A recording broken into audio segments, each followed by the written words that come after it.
성도님들께서 생일 감사헌금을 드릴 때면 제가 거의 빼놓지 않고 드리는 기도의 내용이 있습니다. 그 기도의 내용은 이런 거지요. 이 땅에 태어나게 하신 목적을 이루어갈 수 있도록 하나님 도와주시옵소서. 그렇습니다. 이 세상에 존재하는 모든 물건들은 저마다의 목적을 가지고 만들었듯이 저와 여러분도 어쩌다가 부모님의 사랑으로 이 땅에 태어난 것이 아니라 어머니의 태로부터 목적을 가지고 하나님께서 지으셨음을 믿으시기 바랍니다.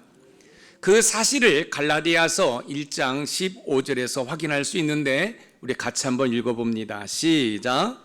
그러나 내 어머니의 태로부터 나를 택정하시고 그의 은혜로 나를 부르시니가.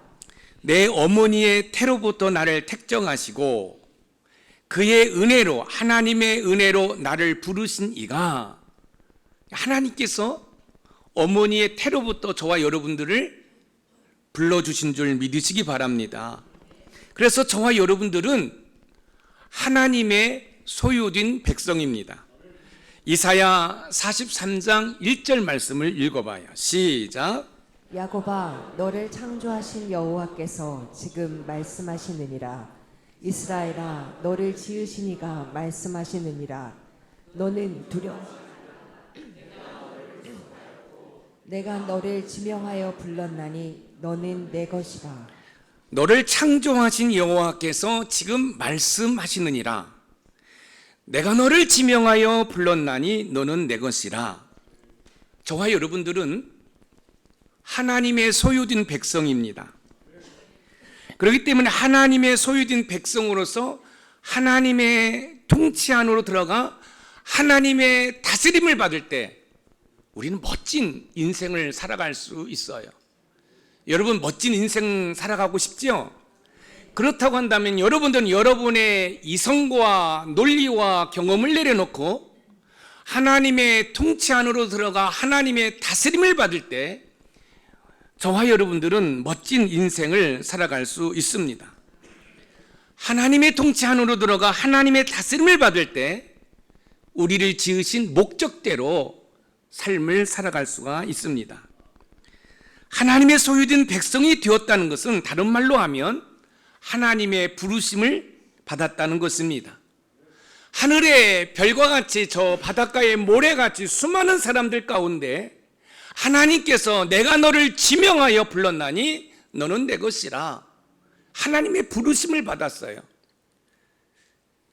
저와 여러분들이 하나님의 부르심을 받아서 하나님의 자녀가 되었다라는 것은 말할 수 없는 은혜와 복입니다. 교회를 다니는 것이 단지 복을 받기 위해서 다니는 것이 아니에요. 나 같은 죄인을 구원해 주시고 하나님 자녀 삼아 주시고 저 하늘나라의 소망을 두고 삶을 살아갈 수 있도록 인도하시고 구원하신 그 하나님의 은혜가 감사해서 교회를 다니는 거예요. 우리가 충성하는 거예요. 여러분 단지 우리의 아파트 평수를 넓히고 내가 타고 다니는 자동차에 여러분 그 CC를 높이기 위해서 교회를 다니는 것이 아니라 마른 막대기보다도 못하고 벌레보다도 못한 나 같은 죄인을 구원해 주셔서 하나님의 자녀 삼아 주신 것이 감사해서 예배하고 충성하는 것입니다. 하나님께서 우리를 부르시고 자녀 삼아 주신 것을 다른 말로 하면 소명이다 라고 이야기하면서 영어로는 콜링이다 라고 이야기를 합니다. 이 콜링, 이 소명의 뜻은 신앙인이 예수 그리스도의 제자로서 받은 임무와 책임을 말하는 거예요. 목사는 목사로서의 임무와 책임이 있고 여러분들은 평신도로서의 임무와 책임이 있다는 말씀입니다. 오늘 본문의 사도 바울께서도 하나님의 소명을 받았습니다. 사도 바울께서 받은 소명은 이방인들과 모든 사람들에게 복음을 전하는 것입니다. 사도행전 9장 15절 말씀을 읽어보겠습니다. 시작. 주께서 이르시되 가라. 이 사람은 내 이름을 이방인과 임금들과 이스라엘 자손들에게 전하기 위하여 택한 나의 그릇이라. 내 이름을 이방인과 임금들과 이스라엘 자손들에게 전하기 위하여 택한 나의 그릇이니, 사도 바울께서 다메섹이라는 도시에 예수 그리스도를 믿는다고 하는 사람들을 잡아 감옥에 쳐 넣기 위해서 지금 다메섹으로 향하고 있습니다. 그런 가운데 예수님을 인격적으로 만나요. 예수님을 만나는 가운데 이 사도 바울이 앞을 볼 수가 없습니다. 이때 하나님께서 아나니아라는 사람을 통해서 사도 바울을 안수하고 눈을 뜨게끔 하는 과정 속에서 이 말씀을 하신 거예요. 아나니아가 이야기합니다. 이 사람은 교회를 핍박한 사람인데 굳이 이 사람에게 안수할 필요가 있겠느냐라는 거지요. 이때 하나님께서 말씀하시는 거예요. 내 이름을 이방인과 임금들과 이스라엘 자손들에게 전하기 위하여 택한 그릇이다. 하나님께서 이 사울을 부르신 거예요. 이 사울이라는 뜻이 큰 자거든요. 그런데 이 큰 자가 예수님을 인격적으로 만난 다음에 바울로 이름을 개명합니다. 바울의 뜻이 뭐죠? 작은 자입니다. 사도 바울께서 하나님의 부르심을 받았어요. 사도 바울께서 하나님의 부르심을 받은 것처럼 저와 여러분도 하나님의 부르심을 받았습니다. 하나님의 부르심을 받은 그 이유는 저와 여러분이 감당해야 할 임무가 있고 책임이 있다는 사실입니다. 하나님의 부르심에는 이유가 있습니다. 그 부르심에 우리가 반응할 때 그것이 우리의 삶의 목적이 되는 것입니다. 사도 바울의 목적은 분명합니다. 그것은 로마에 가서 복음을 전하는 것입니다. 왜냐하면 하나님의 부르신 이유가 로마에 가서 복음을 전하도록 하시기 위해서 부르셨기 때문에 그렇고 그것이 사도 바울의 목표가 되었습니다. 사도행전 23장 11절 말씀을 읽어봅니다. 시작. 그날 밤에 주께서 바울 곁에 서서 이르시되 담대하라. 내가 예루살렘에서 나의 일을 증언한 것 같이 로마에서도 증언하여야 하리라 하시니라. 로마에서도 증언하여야 하리라. 사도 바울께서 복음을 전하는 이유로, 다시 말씀드리면 잠시 후에도 말씀을 드리겠지만 예수님의 부활을 전했어요. 그로 인해서 채찍에 맞고 신문을 받고 지칠 대로 지쳐있는 상황 가운데 예수님께서 사도 바울을 찾아오셔서 사도 바울에게 말씀하십니다. 로마에서도 증언하여야 하리라. 주님께서는 사도 바울에게 로마에 가서 복음을 전하는 사명을 주셨어요. 또 로마에 가는 것은 또 사도 바울의 목표가 되었습니다. 그럼 본문을 통해서 사도 바울의 로마의 사역은 어떻게 펼쳐지는지 살펴보면서 저와 여러분도 하나님의 부르심에 이 자리에 있음을 기억하며 저와 여러분에게 주신 사명을 잘 감당하기 위해 결단하는 귀한 은혜의 시간이 되기를 주님의 이름으로 축원드립니다. 첫 번째, 사도 바울의 로마 사역은 형제들과 교제를 하는 것으로 시작합니다. 주님으로부터 로마에서도 증언하여야 하리라는 사명을 받은 사도 바울께서는 온갖 고난과 핍박 속에서도 좌절하거나 포기하지 않고 로마로 향했습니다. 급기야 사도 바울께서 탄 배가 그레데 섬과 메리데 섬 사이에서 광풍을 만나 파손됩니다. 배에 탔던 276명은 헤엄치기도 하고 파손된 배의 널조각과 배의 물건을 의지하여 멜리데 섬에 상륙하게 됩니다. 사도 바울께서는 3개월 가까이 멜리데 섬에 머물면서 병든 자를 치유하는 치유 사역을 했습니다. 사도 바울께서 탄 배가 파손 뒤에 멜리데 섬에 3개월 머물게 된 것은 우연히 사고로 머물게 된 것이 아니라 하나님께서는 사도 바울을 통하여 멜리데 섬에 병든 자를 고치시기 위해서 하나님께서 부르셨고 하나님께서 이끌어 주셨습니다. 그것을 어떻게 할 수 있을까요? 그렇습니다. 하나님의 일하심에는, 다시 말씀드리면 저와 여러분의 삶 가운데 일어나는 이 모든 일들은 우연히 일어나는 것이 아니라 하나님의 작정과 섭리 가운데 있기 때문에 그렇습니다. 광풍으로 배가 파손되어서 멜리데 섬에 3개월 머무른 것이 아니라 하나님께서는 하나님의 사람 사도 바울을 통하여 멜리데 섬의 병든 자들을 치유시키고 또 그들에게 복음을 전하도록 하기 위해서 하나님이 이끌어 주셨다는 말씀입니다. 사도 바울께서 3개월 가까이 멜리데 섬에 머물면서 많은 병자들을 치유할 때 시간이 흐르면서 추운 겨울이 지나 항해하기에 좋은 계절이 다가왔습니다. 멜리데 섬에서 약 510km 떨어진 로마를 향해 먼 항해를 해야 했습니다. 여기서 주목할 것은 그것은 사도 바울께서 탄 배입니다. 오늘 본문 사도행전 28장 11절 말씀이에요. 우리 같이 읽어봅니다. 시작. 석 달 후에 우리가 그 섬에서 겨울을 난 알렉산드리아 배를 타고 떠나니 그 배의 머리 장식은 디오스구로라. 멜리데 섬에서 3개월 머물면서 사도 바울의 지친 몸도 회복되고 또 많은 병자들을 고쳤어요. 그리고 이제 추운 겨울이 지나 항해하기가 좋은 계절이 다가왔습니다. 그리고 이제 배를 타고 약 510km 떨어진 로마를 향해 가는데 그 로마를 가기 위해서 탄 배가 알렉산드리아호입니다. 그런데 그 알렉산드리아호의 앞에 써 있는 여러분 그 장식이 우리가 주목할 필요가 있습니다.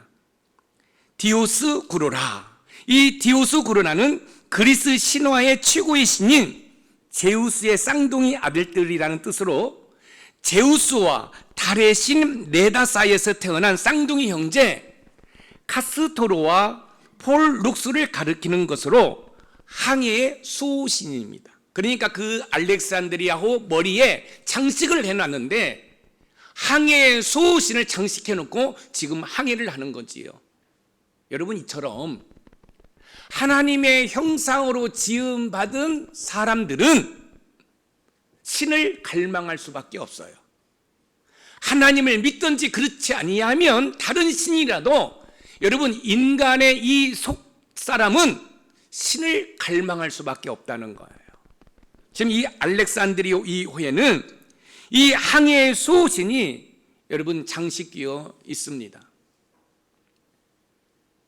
사랑하는 성도 여러분, 문제는 이런 신들이 별 볼 일 없는 우상이라는 거예요.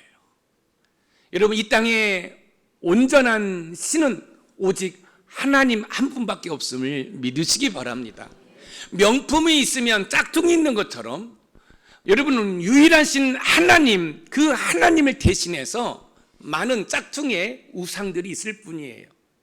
여러분, 이 배를 이 수호신이 안전하게 항해하는 것이 아니라 우리의 삶의 모든 것은 하나님의 주권에 붙들린 바 되어 여러분 살아가고 있음을 여러분 믿으시기 바랍니다.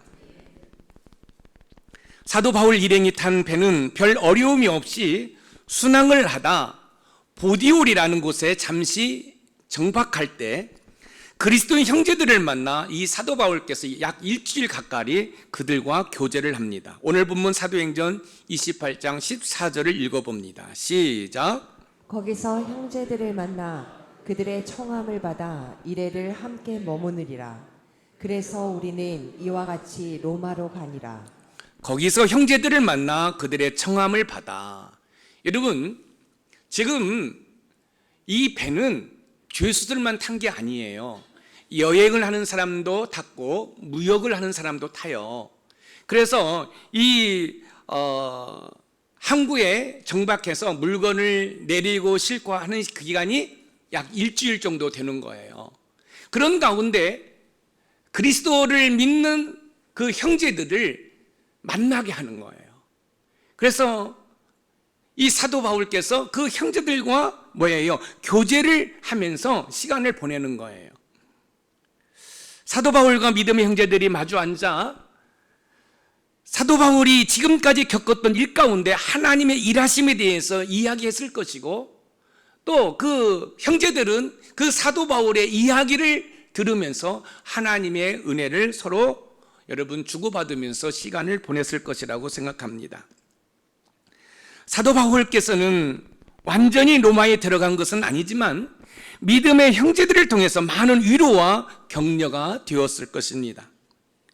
일주일의 시간이 흐르자 사도 바울의 일행이 탄 배는 로마를 향해 다시 출항을 합니다. 한참을 항해할 때 로마의 형제들이 사도 바울께서 오신다는 소식을 듣고 로마에서 약 70km 떨어진 아비오 광장까지 나와 사도 바울을 맞이하는데, 오늘 본문 사도행전 28장 15절에서 그 사실을 확인할 수 있어요. 우리 읽어봅니다. 시작. 그곳 형제들이 우리 소식을 듣고 아비오 광장과 트레이스 타베르네까지 맞으러 오니 바울이 그들을 보고 하나님께 감사하고 담대한 마음을 얻으니라. 바울이 그들을 보고 하나님께 감사하고 담대한 마음을 얻으리라. 여기서 담대한 마음을 얻는다는 것은 용기를 얻었다라는 거예요. 여러분, 지금 사도 바울께서 여러분 유람선을 타고 관광하러 지금 로마에 가는 게 아니에요. 쇠사슬의 메인바디여서 주수의 신분으로 지금 로마를 향해 가고 있는데, 하나님께서는 하나님을 믿는 형제들을 통해서 이 사도 바울을 격려해주고 용기를 불어넣어주고 있다는 사실이에요. 여러분, 선교지에 가면 선교사님을 만나잖아요. 만나서 식탁의 교제를 나누면서 또 이런저런 대화 가운데 위로해주고 또 선교 헌금을 또 드리고, 그러면 선교사님들이 너무너무 행복해 하셔요. 그렇습니다. 이 사도 바울께서 로마에 가서 복음을 전하기 전에 그 형제들을 만남으로 말미암아 복음을 전할 준비를 하나하나 하고 있다는 사실이에요. 지금 사도 바울께서 용기를 얻었다라고 이야기를 했어요. 그리고 하나님께 감사한다고 이야기했어요. 믿음의 동역자들의 기도와 사랑은 이처럼 많은 용기를 준다는 사실이에요. 공동체 안에서의 공감과 지지는 많은 용기를 주기에 충분합니다. 그래서 목장 모임은 우리의 상처난 마음을 치유하는데 너무너무 소중한 소그룹입니다. 삼위일체 하나님은 공동체 하나님입니다. 공동체 하나님은 공동체를 좋아하십니다. 마태복음 18장 20절 말씀을 읽어봅니다. 시작. 두세 사람이 내 이름으로 모인 곳에는 나도 그들 중에 있느니라. 나도 그들 중에 있느니라. 사도 바울의 로마에서의 첫 사역은 믿음의 형제들을 만나 용기를 얻는 것에서부터 시작합니다. 삼위일체 하나님, 공동체 하나님, 공동체 하나님은 공동체를 좋아하셔요. 여러분, 우리의 가정 공동체, 우리의 일터 공동체, 우리의 신앙의 공동체에 여러분의 지지와 격려 그리고 공감으로 하나님의 사람들을 여러분 세워가는 은혜가 있기를 주님의 이름으로 축원드립니다. 내가 힘들고 어려울 때에 나의 이야기를 공감해줘요. 나의 이야기를 지지해줘요. 여러분, 그럴 때 여러분 용기를 얻는 것이지요. 저는 우리 높은산 샘물교회 모든 성도들이 부정적인 이야기를 하거나 듣지 말고 믿음의 말, 긍정적인 말을 통해 여러분 지체들을 여러분 세워주는 은혜가 있기를 주님의 이름으로 축원드립니다. 지금 사도 바울께서 로마로 향하는데, 사도 바울께서 로마를 향한다는, 또 로마에 온다는 그 소식을 듣고 형제들이 나와서 여러분 지금 뭐 하고 있어요? 용기를 불어넣어주고 있어요. 여러분 그거 아십니까? 담임 목사에게도 여러분의 용기가 필요해. 할렐루야. 여러분, 담임 목사인 제가 여러분에게 정말로 말씀을 선포하고 또 여러분을 위해서 기도를 하지만 때로는 여러분의 격려가 필요할 때가 있어요. 목사님 힘내세요. 아멘이 없어. 목사님 그냥 쓰러져 뒤지세요. 자, 목사님 힘내세요. 제가 기도하고 있어요. 할렐루야. 여러분, 목사도요, 여러분의 격려가 필요하고 사랑이 필요하고 기도가 필요해요. 여러분, 목사는 뭐 천하무적이 아니에요. 똑같이 냄새나는 사람이라는 거예요.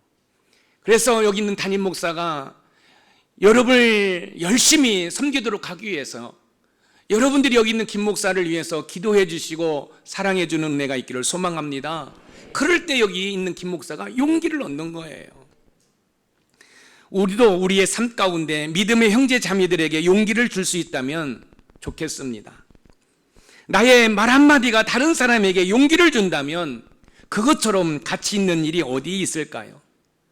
믿음의 말로 공감해주고 지지해주는 것으로 하나님께서 만나게 하신 지체들을 세워가는 은혜가 있으시기를 주님의 이름으로 축복합니다. 두 번째, 사도 바울의 로마 사역은 자신을 변론합니다.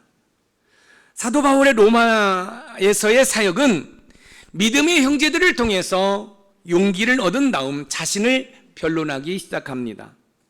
놀라운 사실은 사도 바울께서 로마 감옥에 투옥 되지 않고 한 군인과 함께 셋집을 얻어 따로 있도록 허락을 받습니다. 오늘 본문 사도행전 28장 16절 말씀을 우리 읽어보겠습니다. 시작. 우리가 로마에 들어가니 바울에게는 자기를 지키는 한 군인과 함께 따로 있게 허락하더라. 따로 있게 허락하더라. 여러분, 죄수가 감옥에 들어가 있어야 되잖아요. 사도 바울이 지금 쇠사슬에 매여 있어요. 그런데 로마의 감옥에 갇히지 않고 군인 한 사람이 감시를 하는 가운데 집을 하나, 셋방을 얻어서 거기에 기거한다는 사실이에요. 이건 놀라운 일이에요. 사도 바울께서 로마에서 머무는 동안 4개의 서신을 쓴다는 것은 놀라운 일입니다. 에베소서, 빌립보서, 골로새서, 빌레몬서입니다. 여러분, 죄수의 신분으로 성경을 쓰고 또 복음을 전하는 이런 복음에 열정적으로 가진 사람이 과연 누가 있을까요? 지금 사도 바울께서는 셋집을 얻어놓고 복음을 전하는데 특별히 유대인 가운데 신분이 높은 사람들을 초청해서 여러분 자신을 변론하기 시작합니다.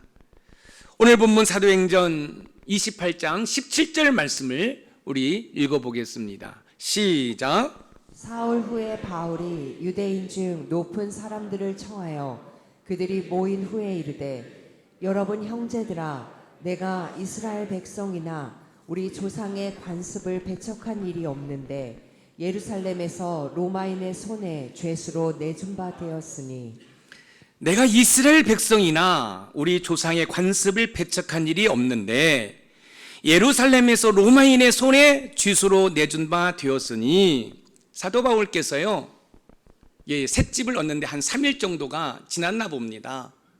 이제 셋집을 얻은 다음에 유대인 가운데 좀 신분이 높은 사람들을 초청해서 자신을 변론하기 시작합니다.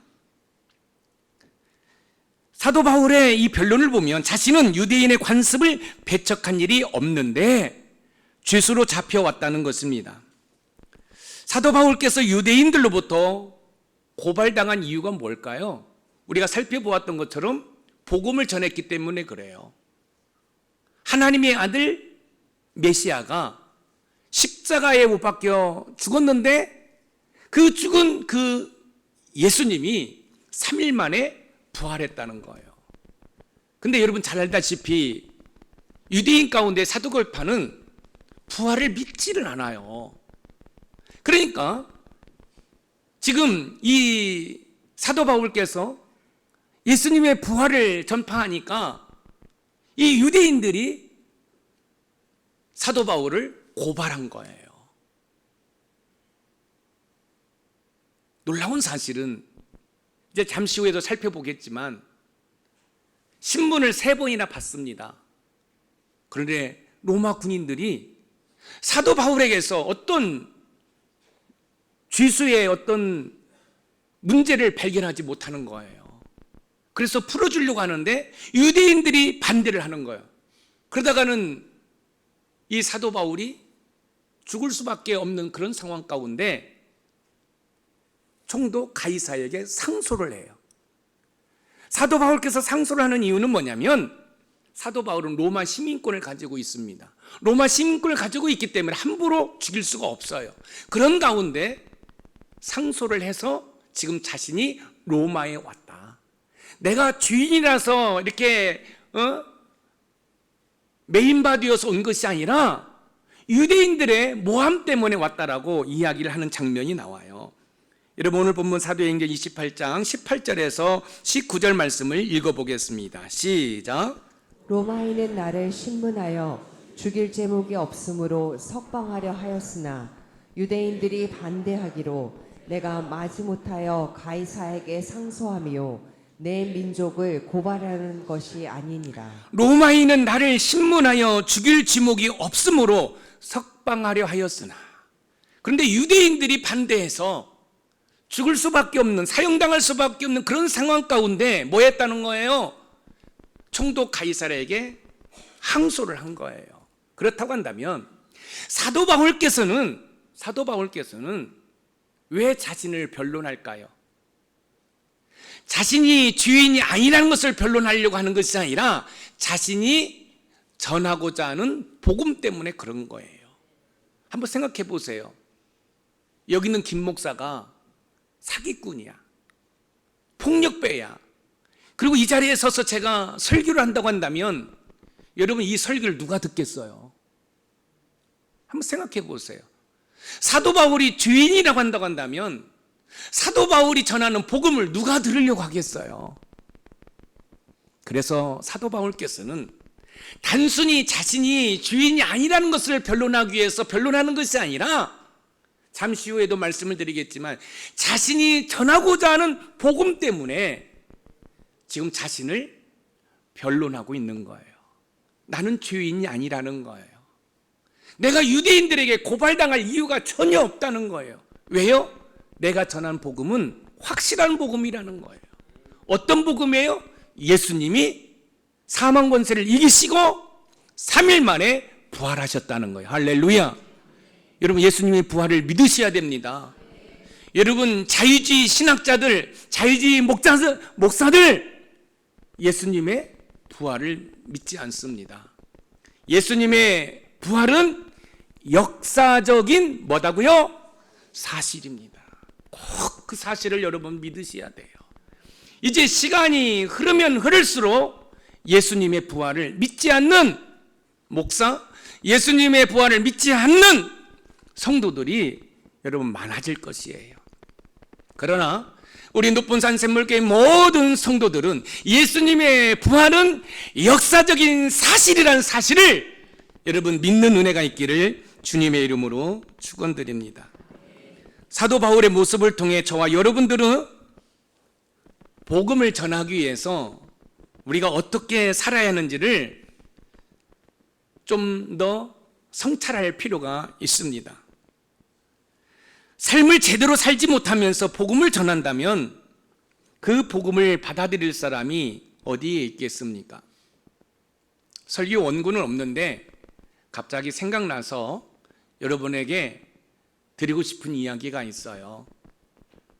어떤 분들이 저희 교회에 등록을 하셨어요. 등록한 이유가 뭔지 아십니까? 우리 교회 성도 가운데 사업장이 있어요. 그 사업장을 방문하면서 교제를 하기 시작한 거지요. 그러면서 이 근처에 갈 교회가 없는데, 그래서 이 신앙적인 이야기를 하는 가운데 우리 교회 집사님이 우리 목사님 설교 한번 들어보세요. 그런데 그 이야기를 들은 그분께서 이렇게 진실한 사람이 소개하는 그 교회 한번 가보고 싶다고.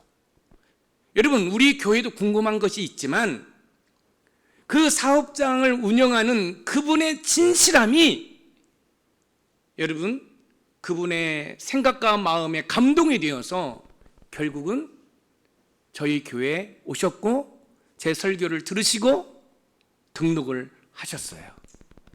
자, 여기서 중요한 사실을 발견하게 돼요. 그분의 진실함이 이분의 마음을 움직였다는 사실이에요. 우리가 추구하는 게 있지요. 여러분, 선교는, 전도는 우리가 하는 게 아니에요. 여러분, 착각하지 마세요. 여러분, 선교든 전도든 그 모든 것은 하나님이 하실 뿐입니다. 그리고 단지 저와 여러분들이 동참하는 거지요. 그러기 위해서, 하나님의 전도에 동참하기 위해서 저와 여러분들이 어디로 들어가야 돼요? 세상으로 들어가야 돼요. 세상에 들어가서 세상 사람들에게 착한 행실을 통해 감동을 주고 착한 행실을 통해 예수 그리스도를 보여줘야 되는 거예요. 지금 여러분들이 예배드리는 이 거룩한 모습이 여러분의 가정에도 있기를 소망합니다. 여러분의 직장에서도 있기를 소망합니다. 여러분의 발걸음이 옮겨지는 곳에 이런 거룩함이 있기를 소망합니다. 그런데요, 예배드릴 때는 거룩한데 집에 가서는 남편을 폭력합니다. 요즘에 남편들이 연약해서 아내한테 맞는다고 하는데, 그냥 남편을 폭행해요. 아내를 폭행해요. 교회에서는 거룩거룩하며 장로인데 세상에 나가서 세상의 죄악을 먹고 마셔요? 여러분, 있을 수 없는 거죠. 여러분, 사도 바울께서 자신을 변론하는 이유가 뭐예요? 복음을 전하기 위해서. 할렐루야. 저와 여러분도 마찬가지예요. 복음을 전하기 위해서. 여러분, 삶을 아름답게 살아내는 은혜가 있기를 소망합니다. 그러나 저와 여러분들은 삶을 아름답게 살아낼 수가 없습니다. 왜요? 전적으로 부패했고 전적으로 타락했기 때문에. 여러분, 우리에게서는 선한 것이 나올 수 없어요. 그러면 어떻게 해야 돼요? 포기 아니에요. 그래서 하나님께서 우리를 도우라고 파라클레토스, 성령 하나님을 우리 심령 가운데 보내주신 줄 믿으시기 바랍니다. 그래서 철저히 우리 심령 가운데 거하시는 성령 하나님을 의존할 때 여러분, 세상 속으로 들어가 선한 영향력을 통해 여러분 능력 있게 복음을 전할 줄 믿습니다. 하나님의 전도에 동참하기 위해 세상 속으로 들어가 착한 행실을 통해 효과적으로 복음을 전하는 저와 여러분들이 되기를 주님의 이름으로 축원드립니다. 마지막으로 세 번째, 사도 바울의 로마의 사역은 복음을 전했습니다. 사도 바울의 로마의 새 사역은 믿음의 형제들을 통해 용기를 얻은 다음 자신을 변론한 후에 복음을 전했습니다. 결국 사도 바울께서 자신을 변론한 이유는 복음을 효과적으로 전하기 위해서입니다. 오늘 본문 사도행전 28장 20절 말씀을 읽어봅니다. 시작. 이러므로 너희를 보고 함께 이야기하려고 청하였으니 이스라엘의 소망으로 말미암아 내가 이 쇠사슬에 매인 바 되었노라. 이스라엘의 소망으로 말미암아 내가 이 쇠사슬에 매인 바 되었노라. 사도 바울께서는 이스라엘의 소망이 뭐길래 쇠사슬에 매인 바 되었을까요? 이스라엘의 소망이 뭐길래 죄인의 모습으로 이 로마에 호송되었을까요?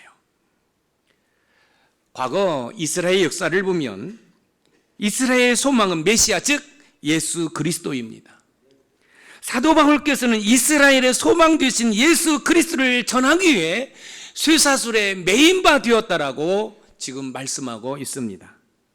골로새서 1장 27절 말씀을 우리 읽어봅니다. 시작. 하나님이 그들로 하여금 이 비밀의 영광이 이방인 가운데 얼마나 풍성한지를 알게 하려 하심이라. 이 비밀은 너희 안에 계신 그리스도시니 곧 영광의 소망이니라. 이 비밀은 너희 안에 계신 그리스도시니 곧 영광의 소망이니라. 여러분, 하나님의 구원의 비밀이 어디 있는 줄 아십니까? 하나님의 구원의 비밀, 그것은 저와 여러분들을 구원하시기 위해서 저 십자가에서 물 한 방울 피 한 방울 남기지 않고 쏟으신 그 예수 그리스도를 믿는 믿음이 우리 하나님께서 숨겨놓은 구원의 비밀이라는 사실이에요. 여러분 가운데 아니 왜 예수님께서 저 십자가에 못 박혀 죽으셨을까? 아니 안 죽으시고 더 그냥 능력 있게 하시면 더 많은 사람들을 구원할 수 있지 않을까라고 생각할 수 있으실 텐데, 구약의 제사 제도를 이해하지 못하면 예수님께서 십자가에서 물 한 방울, 피 한 방울 남기지 않고 쏟으신 사실을 이해할 수가 없어요. 새가족 공부를 안 받으신 분들이 있는데 제가 그래도 여러분의 이해를 돕기 위해서 설명해 드립니다. 여러분 여러분 구약의 제사 제도를 이해하시면 예수님께서 십자가에 못 박혀 죽으신 이 사건은요, 여러분 100%, 200%다 이해가 되는 줄 믿으시기 바랍니다. 에덴 동산에서 하나님과 산책을 하던 아담이 하나님의 말씀에 불순종을 합니다. 따먹지 말라는 선악과를 따먹음으로 말미암아 에덴 동산에서 추방당합니다. 에덴 동산에서 추방당하면서 인간에게 온 두 가지의 결과물이 있습니다. 하나는 뭐죠? 여러분, 죽음입니다. 그리고 하나님과 원수가 되었다는 거예요. 여러분, 하나님과 원수된 인간은 인간의 노력으로 하나님께 나아갈 수 없습니다. 그런데 하나님께서 죄인된 인간이 하나님께로 나올 수 있는 길을 열어주셨어요. 그게 뭐죠? 제사입니다. 무슨 제사죠? 희생제사입니다. 희생제사는 곧 무슨 제사죠? 피의 제사입니다.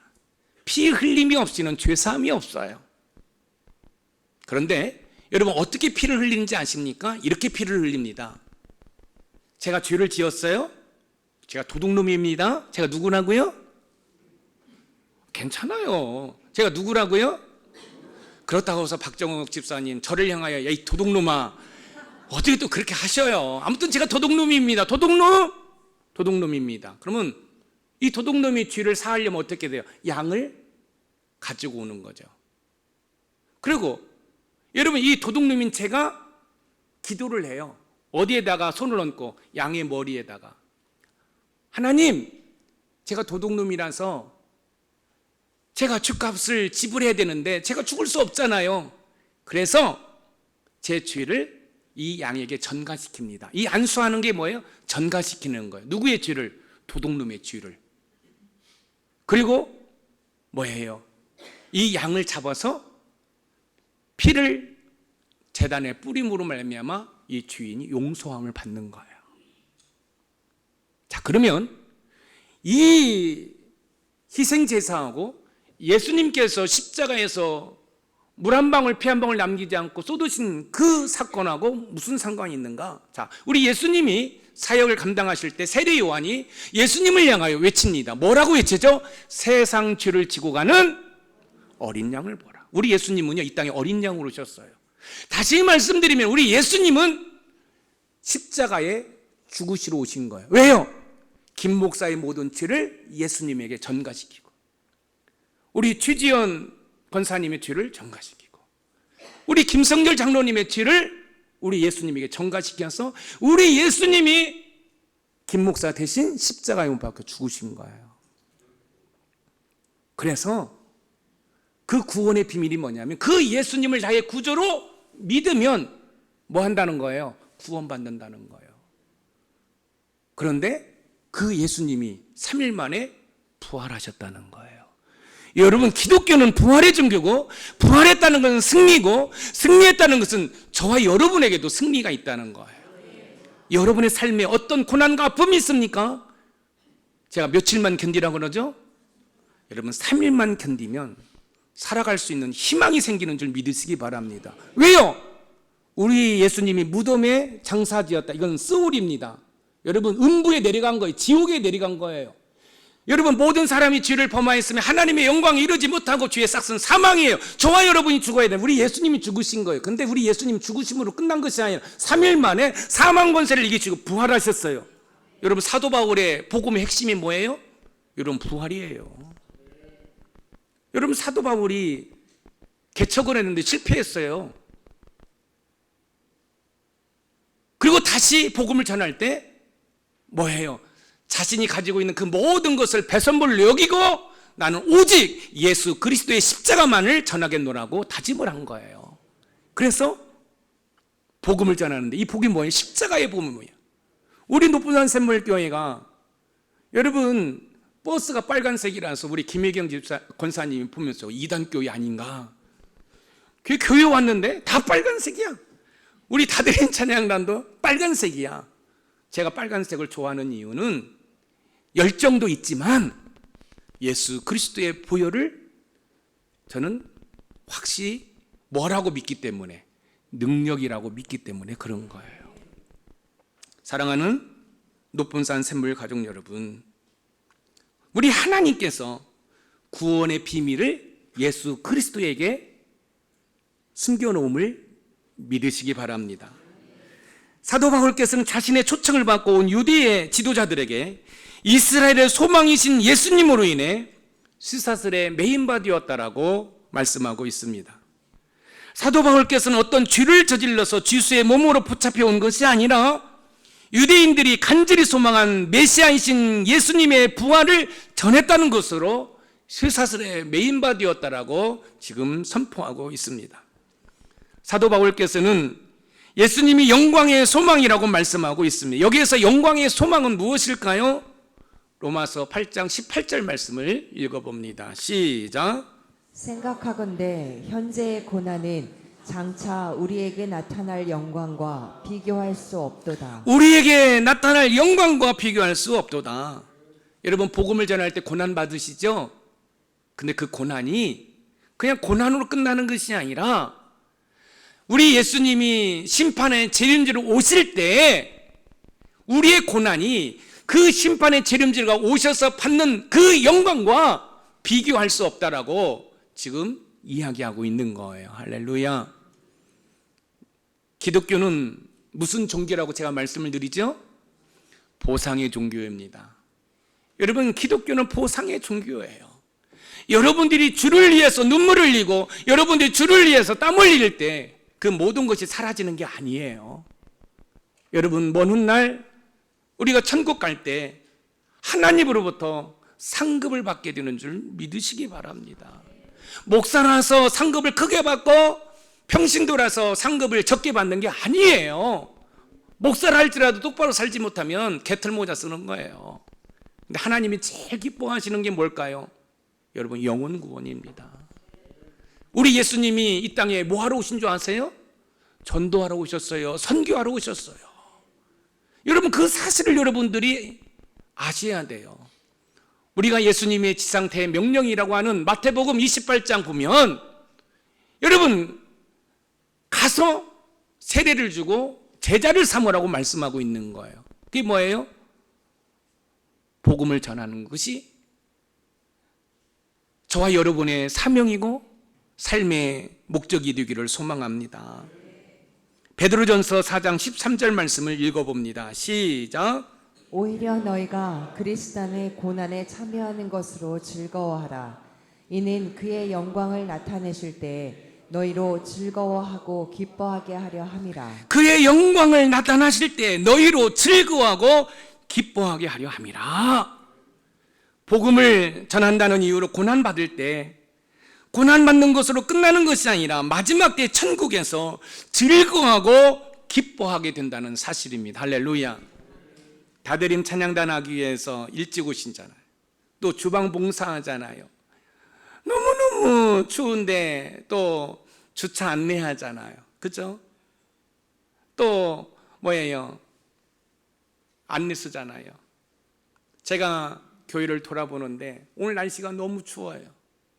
그래서 안내 쓰시는 분 너무너무 추워서 안 되겠다. 아마 다음 주에 오시면 따뜻한 실외 난로가 딱 설치가 돼 있을 거예요. 기뻐하지 않네. 나는 안에 있으니까 정말로 안내 쓰시는 분들 좋아하시기 바랍니다. 그냥 따끈따끈한 야유행 난로를 설치해 드릴 거예요. 근데 그 수고, 그 고난, 나중에 먼 훗날 여러분 우리가 즐거워하고 기뻐하게 되는 여러분 은혜가 있는 줄 믿으시기 바랍니다. 여러분 조금은 힘들어도 하나님의 교회를 든든히 세우기 위해서 저의 좋은 동역자가 되어주시기를 소망합니다. 제가 담임 목사라고 해서 뭐 기득권을 누리고 저 그런 거 없습니다. 제가 종종 말씀을 드리잖아요. 여러분 이 정도 교회에 있으면 여러분 담임 목사 전용 주차 라인이 딱 여러분 그려져 있습니다. 제가 지금 성남로의 노회장이잖아요. 여기 교회를 가면 담임 목사 주차 전용 여러분 그 공간이 다 있어요. 여러분 주일날 제 차 여러분 들어오지도 않습니다. 뒤에다 댑니다. 평일날도요 여러분 바로 여기에 주차되지 않습니다. 제일 끝자락에 우리 부목사님 차 다음으로 대놔요. 왜요? 어떤 성도들이 온다 할지라도 쉽게 주차하고 기도하고 가시라고. 감동이 없어.